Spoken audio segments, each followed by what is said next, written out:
ষষ্ঠ শ্রেণীর শিক্ষার্থীরা, তোমাদের ষান্মাসিক সমষ্টিক মূল্যায়নের যে প্রশ্নটি আসবে সেই প্রশ্নটি এবং উত্তরগুলো আমি তোমাদেরকে দেখিয়ে দিচ্ছি। তো প্রিয় শিক্ষার্থীরা, প্রথমে আমরা দেখব যে প্রশ্নে কি আসবে আমাদের পরীক্ষায়। দেখো, এখানে বলছে প্রতিষ্ঠা বার্ষিকী অর্থাৎ বিদ্যালয়ের প্রতিষ্ঠা বার্ষিকী আয়োজন সম্পর্কে একটা তথ্য দেওয়া আছে, তোমরা এটা পড়বা, ঠিক আছে। এখানে সেখান থেকে এটা পড়ে অর্থাৎ বিদ্যালয়ে প্রতিষ্ঠাবার্ষিকী আয়োজন করতে চাও, এক্ষেত্রে এই অনুষ্ঠান আয়োজনে শিক্ষার্থীদের সক্রিয় অংশগ্রহণ করতে হবে, অর্থাৎ শিক্ষার্থীরা এই অনুষ্ঠান আয়োজনে অংশগ্রহণ করতে হবে।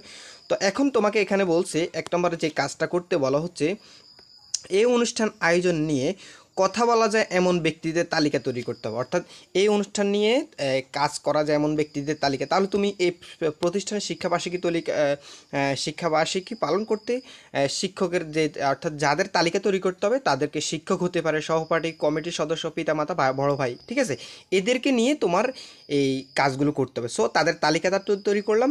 এরপরে যে কাজটি দেখো, যে বানানো তালিকা থেকে একজন ব্যক্তির নাম তুমি বাছাই করো, যে কোনো একজন ব্যক্তির নাম। তো আমরা এক্ষেত্রে যাচাই করব, আমরা শিক্ষককে বাছাই করব। ধরো আমরা শিক্ষককে বাছাই করব, দেন ওই শিক্ষকের সাথে তোমার বাছাই করা ব্যক্তির সাথে কথোপকথনের নমুনা তৈরি করো, অর্থাৎ তখন তোমাকে বাছাই করা ব্যক্তির সাথে কথোপকথন তৈরি করতে, অর্থাৎ একটা ডায়লগ বা কথোপকথন তৈরি করতে হবে, ঠিক আছে। তো কথোপকথনটির অ্যান্সার, নমুনা অ্যান্সার তোমরা দেখে নাও।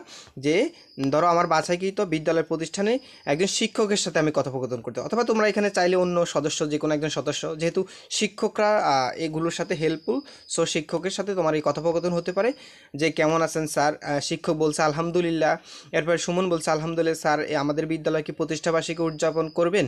তখন শিক্ষক বলছে জি, আগামী সপ্তাহে শনিবার রাজধানীতে, ঠিক আছে। তো তোমরা একটু জাস্ট পড়ে নাও, আমি তোমাদেরকে জাস্ট দেখিয়ে দিচ্ছি, ঠিক আছে।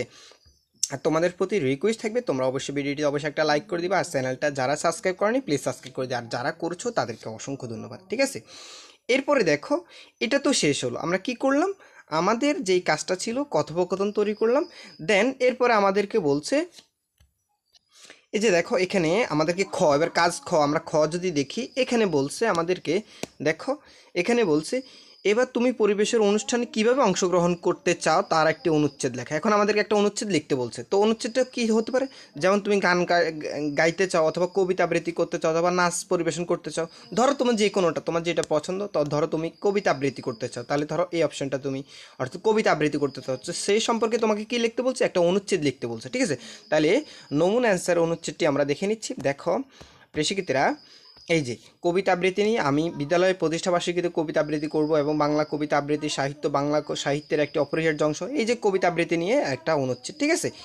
এই বিষয়গুলো তোমাকে লিখতে হবে, ঠিক আছে। প্রিয় শিক্ষার্থীরা, তোমাদের কাছে ভিডিওটি কেমন লাগলো অবশ্যই কমেন্ট করে জানাবা, আর কোনো কিছু জানার থাকলে অবশ্যই তোমরা কমেন্ট করে জানাবা। ধন্যবাদ সবাইকে, চ্যানেলটি সাবস্ক্রাইব করে পাশে থাকার অনুরোধ রইল। আল্লাহ হাফেজ।